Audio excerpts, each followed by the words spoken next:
നിയമസഭാ തെരഞ്ഞെടുപ്പ് അടുക്കുന്നതോടുകൂടെ തന്നെ മുന്നണികൾക്കിടയിലുള്ള ചർച്ചകൾക്കൊക്കെ അകം കൂട്ടിയിരിക്കുകയാണ്. സീറ്റ് വിഭജനവും സീറ്റ് ധാരണയും സ്ഥാനാർത്ഥി നിർണയവും അങ്ങനെ ഏറെ ചർച്ചകൾ നടത്താനുണ്ട്. തെരഞ്ഞെടുപ്പിൽ എന്തായാലും UDF-ൽ കോൺഗ്രസ് ലീഗ് സീറ്റ് വെച്ചുമാറുന്നതിൽ ഒരു ധാരണയിലേക്ക് എത്തിയിരിക്കുന്നു. എല്ലാ സീറ്റുകളിലേക്കുമല്ല, ചില സീറ്റുകളിലേക്ക്. കോങ്ങാട്, ചേലക്കര, പുനലൂർ, ചടയമംഗലം സീറ്റുകൾ തമ്മിൽ വെച്ചുമാറാനാണ് നിലവിൽ ധാരണയായത്. പാലക്കാട് ജില്ലയിലെ കോങ്ങാട് സീറ്റിൽ കോൺഗ്രസ് മത്സരിക്കും. തൃശൂർ ജില്ലയിലെ ചേലക്കര സീറ്റിൽ ലീഗും മത്സരിക്കാൻ ധാരണയായി. കൊല്ലം ജില്ലയിലെ പുനലൂർ സീറ്റിൽ കോൺഗ്രസും ചടയമംഗലം സീറ്റിൽ ലീഗും മത്സരിക്കും.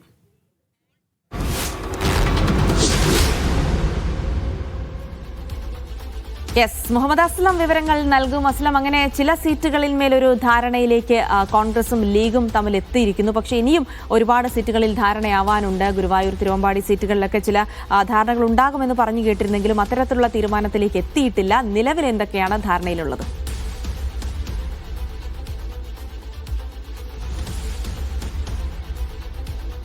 ജിൽസി, കോൺഗ്രസും ലീഗും തമ്മിലുള്ള സീറ്റ് മാറ്റത്തിൽ അന്തിമ ധാരണയിലേക്ക് എത്തിയിട്ടില്ല. അതേസമയം ചില സീറ്റുകളുടെ കാര്യത്തിലാണ് ഒരു ധാരണയിലെത്തിയത്. അത് പ്രകാരമാണ് പാലക്കാട് ജില്ലയിലെ കോങ്ങാട് സീറ്റ് നിലവിൽ മുസ്ലിം ലീഗ് മത്സരിക്കുന്ന സീറ്റാണ്. അവിടെ കോൺഗ്രസിന് തദ്ദേശ തെരഞ്ഞെടുപ്പിന് ശേഷം UDF-ന് കൂടുതൽ സീറ്റുകൾ വരുന്നു, കോൺഗ്രസിന് കൂടുതൽ സാധ്യത വരുന്നു. ഈ സാഹചര്യത്തിൽ കോൺഗ്രസ് അത് ഏറ്റെടുത്ത് ജയിച്ചാൽ ഒരുപക്ഷേ വിജയസാധ്യതയുള്ള സീറ്റായി മാറും എന്നുള്ളൊരു തീരുമാനം വരുന്നു. അതിന്റെ അടിസ്ഥാനത്തിൽ ചേലക്കരയും പാലക്കാട് മറ്റൊരു സീറ്റ്, അത് സമാനമായ രീതിയിലുള്ള സീറ്റ് ഇല്ലെങ്കിൽ പോലും ചേലക്കരയിൽ സമാനമായ സീറ്റാണ്. പിന്നെ സമാന സീറ്റ് എന്നത് മാത്രമല്ല, ഒരേ രീതിയിൽ രണ്ടുപേരും പരാജയപ്പെടുന്ന സീറ്റ് തന്നെയാണ്.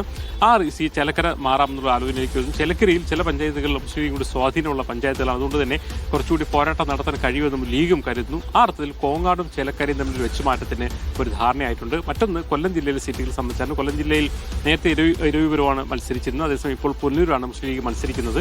അത് ചടയമംഗലത്തേക്കുമാവുകയും പുനലൂർ കോൺഗ്രസ് ഏറ്റെടുക്കുകയും ചെയ്യുന്ന ഒരു രീതിയിലേക്ക് കൂടി വരുന്നുണ്ട്. രണ്ടിടത്തും രണ്ട് പാർട്ടികൾക്ക് ചടയമംഗലത്ത് വരുമ്പോൾ മുസ്ലിം ലീഗിന് കുറച്ചുകൂടി പിന്നെ മത്സരിക്കാനുള്ള സാധ്യതയുണ്ട്, വോട്ട് കിട്ടാനുള്ള സാധ്യതയുണ്ടെന്നാണ് അവിടെ വിലയിരുത്തൽ. അതോടൊപ്പം തന്നെ പുനലൂരിൽ കോൺഗ്രസിന് കുറച്ചുകൂടി അനുകൂലമായ ഒരു സാഹചര്യം രൂപപ്പെട്ട് വരുന്നുവെന്നും കോൺഗ്രസ് നേതൃത്വം വിലയിരുത്തുന്നു. അതുകൊണ്ട് തന്നെ ഈ രണ്ട് സീറ്റുകളുടെ കാര്യത്തിൽ, അതായത് പുനലൂരും ചടയമംഗലം തമ്മിൽ വെച്ചുമാറുക, കോങ്ങാടും ചേലക്കരയും തമ്മിൽ വെച്ചുമാറുക എന്ന കാര്യത്തിൽ ഒരു ധാരണയായിട്ടുണ്ട്. മറ്റു പ്രധാനപ്പെട്ട സീറ്റുകളുടെ കാര്യത്തിൽ ഇതുവരെയും ഒരു ധാരണയില്ല. അതിൽ ഏറ്റവും പ്രധാനമെന്ന് പറയുന്നത് തിരുവമ്പാടി ഉൾപ്പെടെ അല്ലെങ്കിൽ ഗുരുവായൂർ ഉൾപ്പെടെ സീറ്റുകൾ വിട്ടുകൊടുക്കണം അല്ലെങ്കിൽ വേണമെന്ന് കോൺഗ്രസ് ആവശ്യപ്പെടുമ്പോൾ അതിന് പകരം അതേ രീതിയിൽ വിജയസാധ്യത സീറ്റുകൾ നൽകുന്നതിൽ കോൺഗ്രസിന് പരിമിതികളുണ്ട്. അവിടെയാണ് ചർച്ച വഴിവിട്ട് നിൽക്കുന്നത്.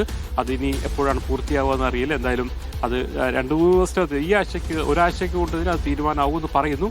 എന്തായാലും അതിൽ ധാരണ ഇതുവരെ എത്തിയിട്ടില്ല. അതേസമയം തീരുമാനമായത് രണ്ട് കാര്യത്തിലാണ്.